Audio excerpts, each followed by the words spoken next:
నేను మీ దివ్య. ముందుగా నేటి వార్తా విశేషాలు. ఉదయగిరి నియోజకవర్గంలోని జలదంకి మండలం గమళ్లపాలెం గ్రామ ప్రజలు గౌరవ శాసనసభ్యులు కాకర్ల సురేష్ పై తమ అభిమానాన్ని, కృతజ్ఞతను మరోసారి చాటుకున్నారు. గ్రామంలో ఎన్నో సంవత్సరాలుగా సిమెంట్ రోడ్లు లేక ప్రజలు తీవ్ర ఇబ్బందులు ఎదుర్కొంటూ వచ్చారు. ఎన్నికల సమయంలో గ్రామ ప్రజలకు ఇచ్చిన హామీ మేరకు ఎమ్మెల్యే కాకర్ల సురేష్ ప్రత్యేక చొరవ తీసుకుని గ్రామంలో సిమెంట్ రోడ్ల నిర్మాణాన్ని పూర్తి చేయించారు. దీంతో గ్రామ ప్రజలు ఆనందం వ్యక్తం చేస్తున్నారు.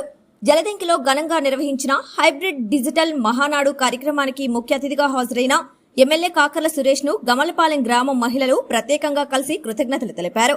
మాట ఇచ్చి నిలబెట్టుకున్న నాయకుడు అంటూ మహిళలు ఎమ్మెల్యేను అభినందించారు. ప్రజలకు అవసరమైన మౌలిక వసతులు కల్పించడమే తమ లక్ష్యమని, గ్రామాల అభివృద్ధికి నిరంతరం కృషి చేస్తానని ఈ సందర్భంగా ఎమ్మెల్యే కాకర్ల సురేష్ పేర్కొన్నారు. గ్రామ ప్రజల సమస్యలను తెలుసుకుని వెంటనే పరిష్కారం చూపించే నాయకుడిగా కాకర్ల సురేష్ కు ప్రజల్లో మరింత ఆదరణ పెరుగుతోందని స్థానిక నాయకులు తెలిపారు.